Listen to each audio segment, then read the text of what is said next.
How easy is it to get cocaine or weed or pills in Fayette County? Oh, very easy. It's everywhere you go. It's everywhere. You think it's... I mean, it's for some people it's harder to find, you know, but when you find that person, it's a never-ending thing. It can be found anywhere. I mean, for kids younger than me, and I'm 26 years old, you know it's easier for the younger kids these days to find it than it is the older kids. It's everywhere. You know, of course, I've heard of kids getting together and having farm parties.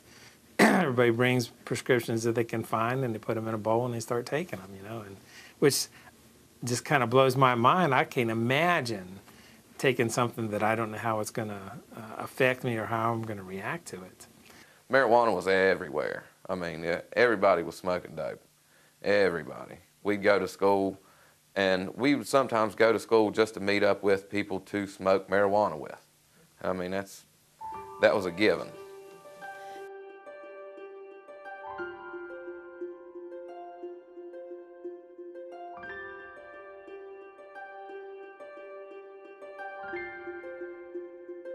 Almost 48,000 West Virginians call Fayette County home. It is also home to the world-renowned New River Gorge and host to the internationally famous Bridge Day. Some of West Virginia's most beautiful parks and wildlife areas are located here. Residents of Fayette County have a wide range of opportunities in education, business, arts, and entertainment. Against this background is a serious and complex problem. During the past decade, the abuse of both illegal and prescription drugs in Fayette County has increased among adults and youth, harming individuals, families, and communities. Drug abuse is having a negative effect on our health, our safety, and our economy. Today's forum, and many other forums that are taking place throughout Fayette County, grew out of widespread concern about the growing drug abuse problem in our region. The Fayette County Substance Abuse Task Force and the West Virginia Center for Civic Life have joined with organizations throughout the region to organize these forums. In today's forum, we will discuss several key questions about dealing with drug abuse in Fayette County. How can we promote healthy living? How can we provide treatment and support recovery? How can we support the enforcement of laws and regulations? Let's take a look at what we already know about the problem. West Virginia has the highest average number of prescriptions per person in the United States. West Virginians fill an average of 17.2 prescriptions per person per year. The national average is 11.5. In 2007, there were 21 deaths in Fayette County as a result of unintentional pharmaceutical drug poisonings, according to the West Virginia Health Statistics Center. The West Virginia Prevention Resource Center has compiled data about drug abuse in Fayette County, and it paints a sobering picture. Nearly all of the data indicates drug abuse percentages higher in Fayette County than in the rest of the state. In 2006, unintentional drug poisonings were the leading cause of death in West Virginia for adults under the age of 45. These rates were the highest in the country according to the Centers for Disease Control and Prevention. According to the U.S. Department of Health and Human Services, from 2002 to 2005, West Virginia moved from below to above the national average illegal drug use and remained well above the national average in the abuse of pain relievers. From 1999 to 2004, deaths resulting from unintentional poisoning in West Virginia rose 550%, according to the Centers for Disease Control and Prevention. A large proportion of these deaths were related to prescription drug overdoses. Drug abuse not only affects the drug user, it has serious effects on family members as well. The Department of Health and Human Resources reports that substance abuse by a parent was a factor 30% of the time when a child was removed from a home in Fayette and Raleigh counties in 2005 to 2006. According to the Women's Resource Center in Fayette County, 85% of reported domestic violence incidents involve substance abuse of some type.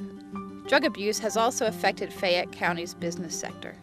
Some employers have reported difficulty in finding employees who can successfully pass a drug screening.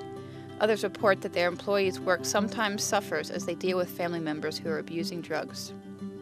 Many residents of Fayette County are concerned that drug abuse could stand in the way of attracting more jobs to the area. Now let's turn our attention to a variety of approaches for dealing with drug abuse.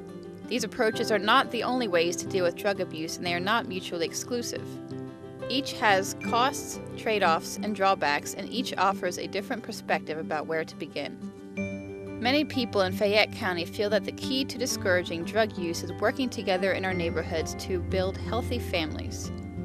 They believe that when communities work together to provide good information and healthy activities, drug abuse will decrease.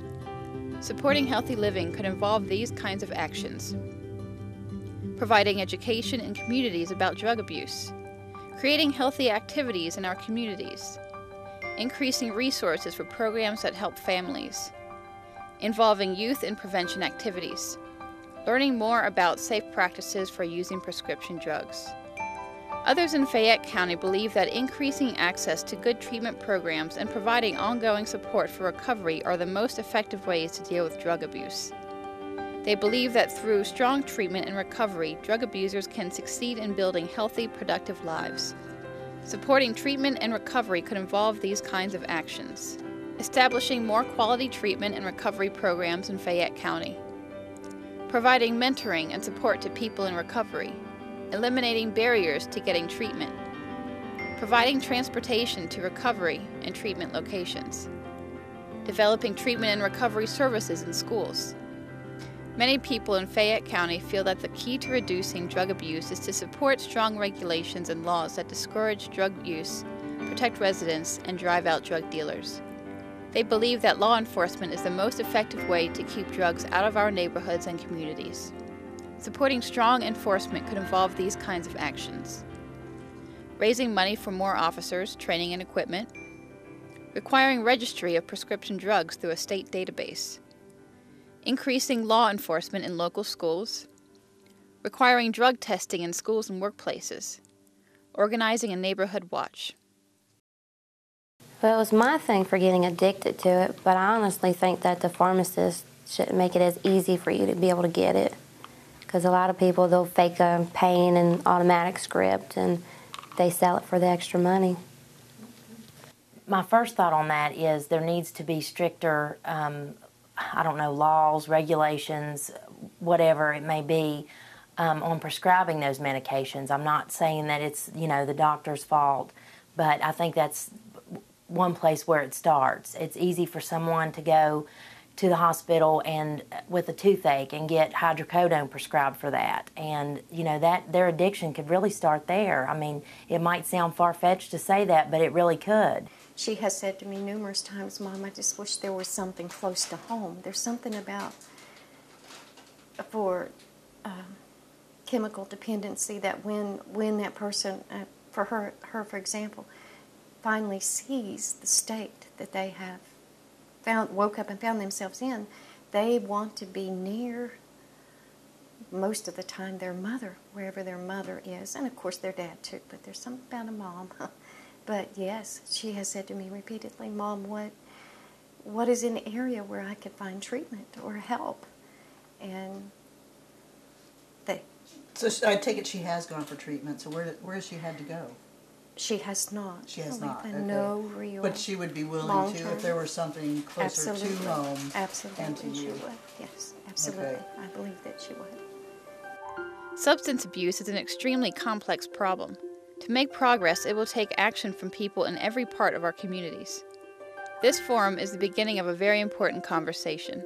We hope it leads to connections among wider circles of people who care about this issue and are willing to work together to reduce drug abuse in Fayette County.